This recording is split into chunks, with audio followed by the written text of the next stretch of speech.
Salut, c'est Romaric. Je te fais cette vidéo aujourd'hui parce que j'ai oublié de la faire avant-hier.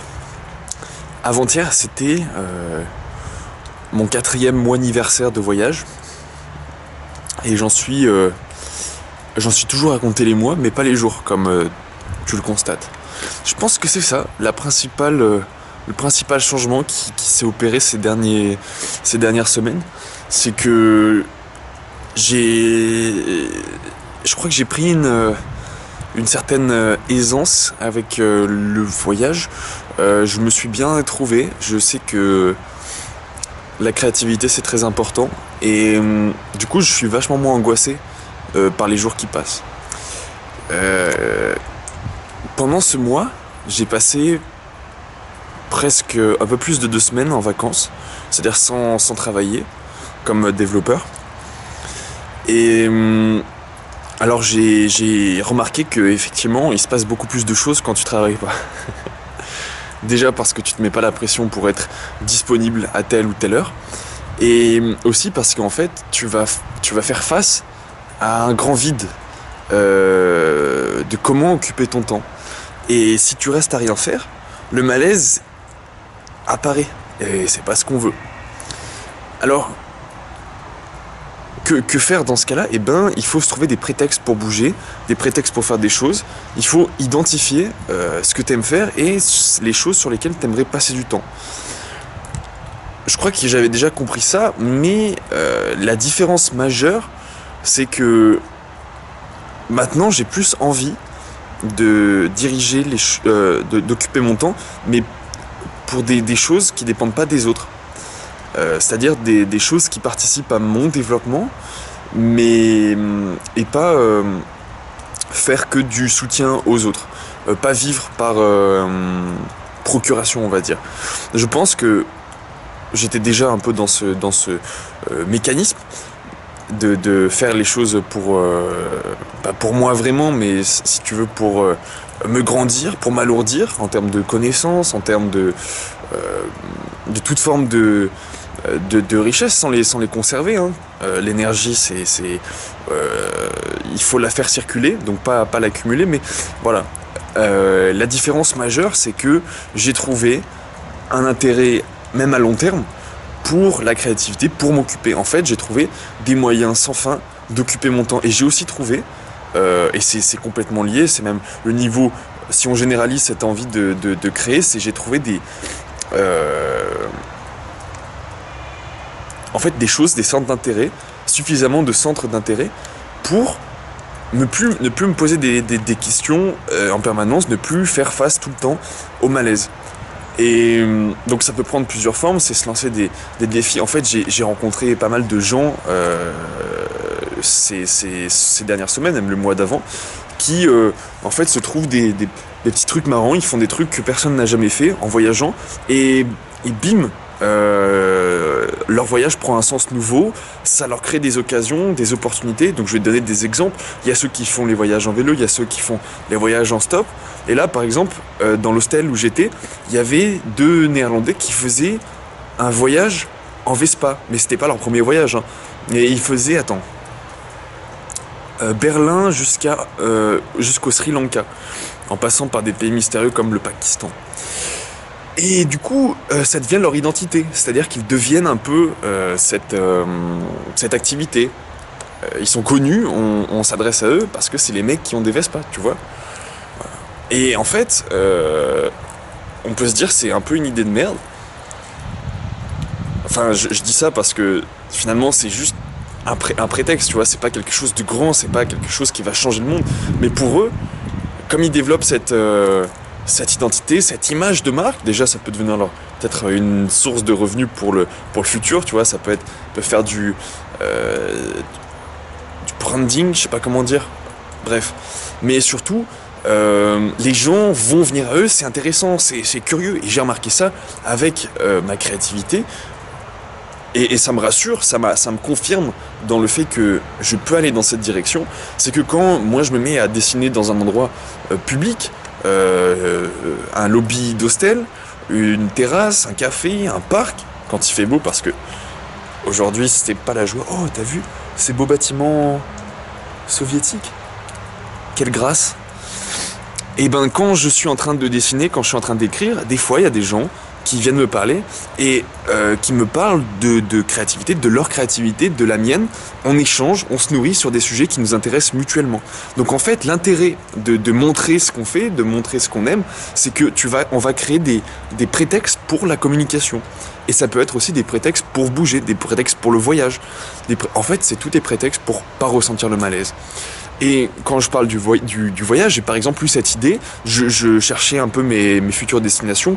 Ah oui, bah tiens, je vais te faire un résumé de ce que j'ai fait pendant un mois, parce que c'est quand même un peu pour ça que je faisais ce bilan, ce débriefing. Il y a un mois, je te faisais une vidéo sur les pentes de l'Acropole à Athènes. J'allais partir et ça me rendait très triste parce que j'avais trouvé là-bas un confort de créativité, j'étais entouré de gens intéressants avec qui je commençais à entretenir des relations amicales de plus en plus sincères, normales, tu vois, sans se mettre la pression, sans être dans la séduction amicale, je sais pas comment dire, tu sais, il faut se rendre des fois intéressant pour capter l'autre, pour pas être seul, etc. Mais là, j'avais trouvé une sorte d'équilibre, j'étais bien dans ce que je faisais, je dessinais beaucoup, j'écrivais, je faisais ma vie, je faisais les choses que j'avais envie de faire, je travaillais aussi un petit peu, mais j'avais trouvé cette atmosphère confortable d'être entouré de gens que tu côtoies tous les jours, donc t'es pas en permanence dans la découverte et tu vas pouvoir amorcer différents types de relations avec les gens. Donc je pense que c'est intéressant et je m'interroge parce que c'est quelque chose que j'ai recréé pendant 2 semaines ici à Tbilissi, c'est que finalement je voyage pour trouver des endroits confortables, des endroits où je peux simplement créer dans les meilleures conditions possibles. Donc je faisais cette vidéo juste avant de partir d'Athènes et là j'ai fait un chemin inverse, opposé, je suis allé d'Athènes à Thessalonique pour aller à Istanbul. À la base je voulais traverser en ferry, mais je t'avoue qu'à Athènes j'avais la flemme et j'avais la flemme de me préoccuper de savoir tiens comment je vais me rendre, comment je vais traverser, parce que c'était compliqué de traverser de la Grèce jusqu'à la Turquie, tu comprends pas, mais tu peux pas par exemple aller d'une ville en Grèce jusqu'à une ville en Turquie. Il faut que tu passes forcément par une île. Donc le ferry c'était intéressant, j'en ai jamais pris à part je crois une fois pour traverser vers l'Angleterre, mais bon ça m'a semblé trop compliqué, tu vois, trouver 2 bateaux, trouver le port, trouver où réserver les billets, machin. J'ai choisi le confort, j'ai choisi les choses que je savais faire pour cette fois. J'avais pas besoin de me prouver que j'avais besoin de le faire. Donc j'ai repris le train de nuit 2 fois, un train de nuit, un bus de nuit, c'était pas très agréable. Et je suis finalement arrivé à Istanbul. À Istanbul, c'était assez incroyable. Pourquoi ? En fait, la Turquie en général, j'ai trouvé que c'était vraiment dépaysant, même à partir d'Istanbul, qui est en comparaison avec le reste de la Turquie est plutôt occidentalisé, je sais pas trop comment dire, tu vois. C'est pas encore, il y a pas trop la pression culturelle. Je vais t'expliquer ce que j'entends par là. Et j'étais abasourdi, les gens sont vachement plus, ils viennent vers toi, alors la moitié ils viennent vers toi pour te vendre des trucs, mais ils vendent de la belle manière, tu vois, c'est-à-dire que c'est pas là genre juste je veux ton argent, c'est ok je t'amuse, je te divertis, je t'appelle mon frère, Kardesh, tu vois, ce genre de choses, ça te met, il y a quelque chose qui se passe, tu vois, on paye d'été, les gens, c'est ce que je te disais, tu te mets dans les parcs, les gens ils viennent te parler, ils viennent te proposer de prendre des chai avec eux, tu vois, et pareil, je suis rentré dans un restaurant super tard le soir, et là on m'invite à prendre le thé, encore une fois, tu vois, et je trouve que c'est formidable, il y a quelque chose qui se crée. Alors au début, il y a des moments où je me sentais un peu mal à l'aise, parce que c'est pas du tout la manière que j'ai de fonctionner, mais ça me nourrit, voilà, c'est des choses, des expériences, je me sentais pas du tout en danger, je me sentais pas du tout menacé, donc je me suis permis de vivre ces expériences, parce que j'avais rien d'autre à faire à ce moment-là, parce que ça allait me nourrir, et parce que c'est aussi quelque chose que j'ai envie de développer, cette facilité d'accès, cette capacité à initier, à créer des liens. Voilà. Donc ça, c'était très surprenant en Turquie, d'avoir des gens comme ça qui viennent vers toi, qui te... Je sais pas, voilà, c'était une belle découverte. Et je suis sûr que je vais retourner dans ce pays, ou dans des pays autour, parce que là, je suis en Géorgie depuis 2 semaines, du coup, un peu plus de 2 semaines. Et il y a quand même toujours un peu cette chaleur, mais moins. En fait, je pense que c'est un mélange entre, tu vois, la distance un peu européenne, plus sais, le masque un peu post-soviétique, je sais pas comment dire, c'est très... J'ai remarqué ça en Bosnie et Serbie où les gens sont, à première vue, ils te semblent pas du tout sympathiques. Il y a comme une hostilité, ils te regardent, tu vois, comme ça. Et puis après, quand tu prends le temps de discuter avec eux, ils sont super chaleureux, ils vont partager les choses et c'est vachement chouette. Et en fait, c'est ça que je cherchais, je crois. J'avais peut-être cette intuition avant de partir. Je voulais aller à l'Est. Déjà parce que tout le monde ne va pas dans cette direction. Les gens de mon âge, on va dire, eh ben ils partent en Amérique du Sud, ils partent en Asie du Sud-Est, mais il y a personne qui va dans l'Asie centrale, ou alors très peu, tu vois. Ou alors c'est des gens qui serious business quoi. Ils y vont en vélo, ils y vont en stop, tu vois. C'est l'étape de voyage d'après. Moi j'étais là, je découvre, j'y suis allé progressivement en traversant toute l'Europe de l'Est, et petit à petit je vois ces différences et ça me nourrit. Et là enfin j'ai des choses vraiment nouvelles qui me surprennent, mais dans le bon sens, tu vois. En général dans le bon sens, tu vois. Et c'est beau ce qui se passe parce que ça nourrit ma créativité, ça nourrit mon énergie, ça me met pas dans des situations de survie, mais quand même d'adaptation. Tu vois, je m'adapte à ces nouvelles personnalités, à ces nouveaux caractères, à ces nouvelles normes, ces nouveaux comportements. Et je suis très content parce que je sens que ça me change dans le bon sens. Voilà, parce que en fait je sais d'une certaine manière ce que je suis allé chercher: créativité, ouverture, capacité à partager, rendre mes contacts plus simples avec les gens. Et enfin je trouve ça. Et surtout ça me donne envie de continuer. Et c'est ce que je te disais au début de la vidéo, c'est que j'arrête de compter les jours, j'arrête de compter les semaines. Là ça fait 4 mois que je suis parti et je suis vraiment dans une mentalité extrêmement différente de celle avec laquelle je suis parti. Je suis parti parce que j'étais pas heureux là où j'étais, et là je continue à voyager parce que je suis bien en faisant ça. J'ai comment dire, ça me fait grandir de la manière que je choisis, mais avec des choses que j'attends pas. Tu vois ce que je veux dire? Bref. Alors bien sûr, j'ai encore des marges de progression. Il y a des moments où j'ai envie de me connecter avec certaines personnes, mais j'ose pas. Tu vois, simplement parce que j'ai encore une timidité, j'ai encore cette peur du rejet peut-être, mais je progresse. Le contact est plus facile quand on me parle, je peux passer des longues discussions, je vais pas avoir cette tendance à abréger, à avoir une attitude fuyante. J'ai un peu du mal des fois juste à rentrer dans le contact, mais je remarque qu'il suffit des fois simplement de demander tu viens de quel pays, tu restes là combien de temps, et bim, une conversation s'ensuit, bim, c'est des gens avec qui tu vas commencer à entretenir des relations plusieurs jours, tu vas les voir, tu vas faire des choses avec eux, même des choses simples, juste rester assis, à discuter, à boire du café, sans te mettre la pression. Tu es toi-même avec des gens que tu reverras peut-être pas, ou que tu reverras. Et c'est ça la différence majeure, pas la différence majeure, mais une des différences majeures aussi, maintenant, c'est que je rencontre des gens que je vais revoir après. Et c'est super important. Enfin, je veux dire, j'ai créé plein de contacts avec des gens dans la partie européenne de mon voyage, mais comment dire, j'avais moins cette excitation parce que si je les revois, ça va être dans mon contexte, c'est dans l'Europe de l'Ouest. C'est en France, c'est dans leur pays, les Pays-Bas, l'Espagne, l'Italie, tu vois, des pays qui sont pas foufou quoi. Enfin pas foufou pour moi parce que je cherche actuellement la découverte, je cherche un peu de challenge adaptatif. Alors que là, je rencontre des gens qui sont sur la route que j'ai prévu de prendre. Et donc on en arrive à... Je ferme la super parenthèse de ce que j'ai fait pendant un mois. Non, si, attends. Oui, parce que j'ai traversé la Turquie, j'ai 2-3 trucs rigolos et peut-être qui peuvent t'intéresser. Pas parce que je les ai faites, mais parce que tu pourrais les faire toi. Parmi les trucs rigolos que j'ai fait, j'étais avec ma mère pour Noël et le jour de l'an, et on a pris un train de 26 heures pour traverser la Turquie, de Ankara jusqu'à Kars, une ville perdue dans les montagnes. Et c'était vraiment chouette de faire un long, pas vraiment un road trip, un train trip, on pourrait dire. Comme ça, voir le paysage défiler. Alors c'est vrai que t'es un peu fatigué, t'es pas forcément dans des situations hyper confortables. Par contre, t'apprécies vachement plus le chill quand t'arrives. Et puis surtout, tout le long, t'es là à regarder le paysage pendant tout le... Alors le problème, c'est que quand tu le fais pendant l'hiver, bah t'as moins de jours que de nuit, donc tu vois pas tout non plus, mais par contre, tout ce que j'ai vu, c'était incroyable. J'étais ébahi, on prenait des photos tout le temps. Voilà. Après, on a traversé, on est redescendu le long de la côte, juste pas longtemps, hein.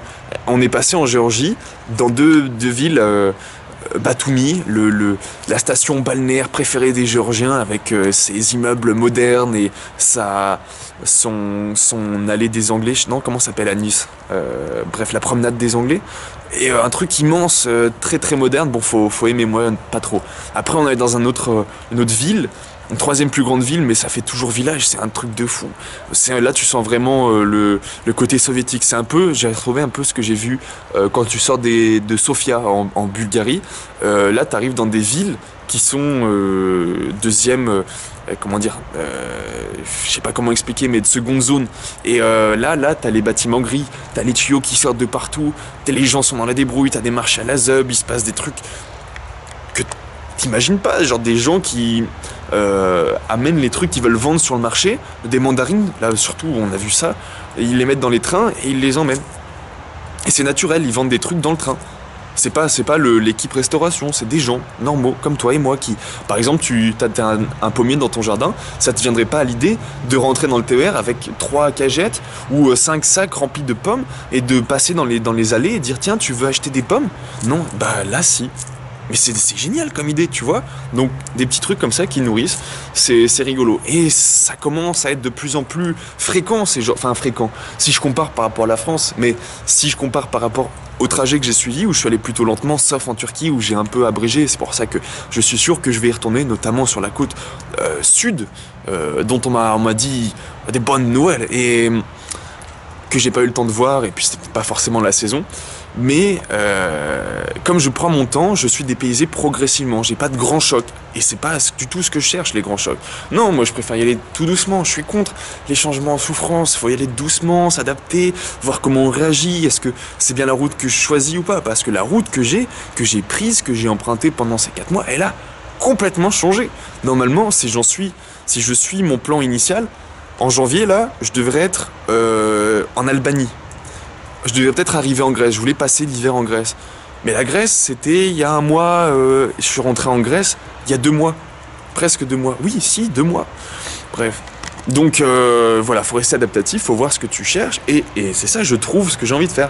J'ai pas envie de me presser. Finalement, je suis pas là pour dire que j'ai fait les choses, mais juste prendre mon temps et créer des trucs, tu vois, c'est aussi simple que ça. Et je pense que ça valait vraiment le coup de voyager. Et comme ça vaut le coup, ben je continue pendant encore quelques mois. Parce que maintenant que j'ai rencontré des gens à voir, ça me fait une motivation supplémentaire. J'ai des gens à aller voir en Russie, dans 2 villes qui sont complètement opposées. Une qui est près de la frontière ukrainienne, et une autre qui s'appelle Nijni Novgorod, un truc comme ça. Et après, je vais au Kazakhstan et j'ai rencontré deux gens super sympas, deux filles super sympas, qui m'ont dit « Ah, mais viens, dans cette ville et cette ville, il y a des gens qui peuvent t'accueillir. » Ben, trop cool, tu vois. Et du coup, c'est juste un prétexte. Que ce soit le Kazakhstan, que ce soit, j'en sais rien moi, la Birmanie, que ce soit les Philippines, que ce soit le Congo, l'Angola, peu importe. L'important c'est d'aller quelque part, l'important c'est de changer d'environnement. Ça pourrait être Grenoble, tu vois, je pourrais voyager à Grenoble. Mais bon, ça n'aurait pas trop de sens. Alors je préfère partir au Kazakhstan parce que c'est sur la route. Je me suis dit j'ai envie d'aller dans les pays en ce temps, j'aimerais bien aller jusqu'au Pacifique, même si ça risque d'être compliqué parce que y a pas vraiment de voie pour y aller, mais peu importe, peut-être que j'irai pas là-bas, peut-être que je serai fatigué avant, peut-être que je reviendrai quand je serai allé en Ouzbékistan, peut-être que je peux même pas aller en Ouzbékistan parce que les visas c'est compliqué, tu vois. Par exemple, je voulais aller en Iran, bah mon visa il a été refusé, donc j'ai changé de route et à la place j'ai postulé pour le visa russe et normalement je l'ai demain, donc je vais me mettre en déplacement, je vais changer. Quels sont mes plans pour le futur? Je t'ai dit Russie et Kazakhstan, mais attends, entre temps j'ai encore 2 semaines et ces 2 semaines je vais aller en Arménie 1 semaine et une semaine en Azerbaïdjan, dans les capitales, parce que toujours je suis dans les grandes villes, parce qu'il faut que je travaille, parce que je me rends compte que voilà, j'ai pas non plus l'envie de, tu vois, il me faudrait un véhicule, il me faudrait ci, il me faudrait ça, et bon, ça fait trop de conditions, j'ai la flemme, je suis bien agréé dans des endroits tranquilles, je suis là dans des petits cafés qui me nourrissent, qui m'inspirent, mon projet, mes projets avancent, je dessine, j'écris, et voilà, je trouve ça beau, en fait, je trouve ça beau, je me trouve, et j'ai plus envie de me challenger comme, tu vois, au début, je pensais qu'il fallait souffrir pour vraiment apprécier le voyage, et maintenant, je me rends compte que tu fais la même chose qu'avant. Enfin, moi, je fais la même chose qu'avant, finalement. Voilà, je dessine, j'écris, je crée en général. Je travaille aussi. J'ai des contacts. Je suis pas quelqu'un d'hyper... Enfin, si, je suis quelqu'un de sociable dans la mesure où j'ai pas de problème à me connecter, mais juste, je ressens pas le besoin d'être tout le temps entouré de personnes. Donc ça change pas. Peut-être que j'ai des occasions de rencontrer des gens différents et du coup, ça me nourrit plus et j'ai pas ce besoin d'aller de l'un à l'autre, d'une personne à l'autre. Mais voilà, en gros, je me trouve, je suis toujours moi, je fais toujours les mêmes choses, mais dans des contextes différents. Alors en fait, je me nourris, mais sans passer par des phases d'adaptation trop violentes. Voilà, je m'affirme dans ce que je suis, je continue d'évoluer, je laisse les opportunités me changer, et voilà, je trouve que c'est chouette. Et donc... Et le fait que le contexte change, eh ben, ça fait partie aussi de ce côté, on se nourrit de créativité. Pourquoi je te dis ça? Parce que dans mes plans futurs, là, je suis arrivé en Géorgie et ce que je fais quand j'ai un peu de temps, et là j'ai passé 2 semaines dans le même hostel, ce qui était vraiment très sympa. Peut-être que je te ferai une vidéo pour te montrer, même si ça fait un peu gentrification, tu vois. Mais bon, peu importe, je suis bien là-bas, je crée, je suis confort, machin, et en même temps je découvre des gens. Bref. Et donc j'arrive en Géorgie et je commence à regarder sur Wikipédia et là, boah, mais c'est incroyable l'histoire de cette région, tout le Caucase, c'est incroyable ce qui se passe là. Donc tu vois, ça me fait des prétextes pour aller voir des choses. Donc Arménie, Azerbaïdjan et puis ensuite juste en Russie, je sais pas si t'as idée du nombre de régions qui se considèrent comme des républiques autonomes. Et justement, tu vois, un challenge qui peut être sympa à faire, ça serait de faire le tour des républiques de Russie. Je crois qu'il y en a une 40aine. Et déjà, si tu regardes dans la région Caucase, t'en as, je sais pas, peut-être 15 différentes, avec vraiment des cultures très différentes, et parce qu'il y a des phases d'histoire qui succèdent ici, et je le disais dans mes premières vidéos, en fait tu remontes, en allant à l'Est, tu remontes les vagues d'invasions successives qui ont formé l'Europe de l'Ouest, la France, etc. Et puis tu remontes dans le passé, tu vois, alors pourquoi il y a les Germains qui sont arrivés en France? Parce qu'ils étaient poussés par une vague de gens qui venaient d'Iran, qui eux-mêmes qui sont partis d'Iran parce qu'il y a une vague de Mongols qui sont arrivés. Et là, tu vois ces cultures qui sont là depuis des siècles, des millénaires, qui n'ont pas été remplacées, enfin si, qui se sont enrichies encore une fois, d'influences successives. Mais par exemple, voilà, je te dis un exemple. L'Azerbaïdjan, c'est au même niveau que la Géorgie. La Géorgie, c'est un pays orthodoxe et l'Azerbaïdjan, c'est un pays musulman qui est influencé par l'Iran. Et puis tu remontes et tu te rends compte qu'il y a toujours cette influence, qu'il y a des républiques autonomes musulmanes d'un côté et de l'autre orthodoxes, qu'elles vivent avec plus ou moins de problèmes les unes par rapport aux autres. Et puis tout d'un coup, au milieu de ces républiques musulmanes, tu as une république mongole, voilà, qui s'appelle le Kalmidia, quelque chose comme ça. Mais tu te demandes, mais pourquoi? Enfin, moi, ça me rend super curieux. Je suis trop content d'avoir une telle densité de cultures différentes ici, d'avoir des influences. Parce que la Turquie, c'est pas l'Azerbaïdjan. J'ai rencontré des Turcs, des Azerbaïdjanais, ils parlent à peu près la même langue, mais c'est pas du tout le même comportement, c'est pas du tout la même histoire, c'est pas du tout les mêmes enjeux. Et voilà, et ça, juste parce que j'ai envie d'écrire des histoires, ça me nourrit. Et c'est ce que je te disais, c'est fantastique. Tu te nourris juste en te déplaçant, en marchant dans les rues, tu trouves des trucs. Bon, peut-être temps que j'arrête cette vidéo. En tout cas, le voyage, c'est plutôt chouette, mais j'oublie pas mon chez-moi, j'ai aussi envie de rentrer de temps en temps, mais c'est plus dans la souffrance, voilà, je lutte pas pour ne pas rentrer. J'accumule les choses que j'ai envie de faire en rentrant, et je profite du voyage, parce que c'est aussi un moment où t'as pas vraiment de pression, on va pas se mentir, hein. Je fais vraiment ce que je veux, je voyage principalement seul et c'est super agréable, ça me force des fois à aller vers les autres, mais surtout les autres viennent plus facilement vers moi. Oh. On m'avait prévenu, hein. Je risque de prendre goût au voyage. Allez, salut, et belle journée, plein de belles choses.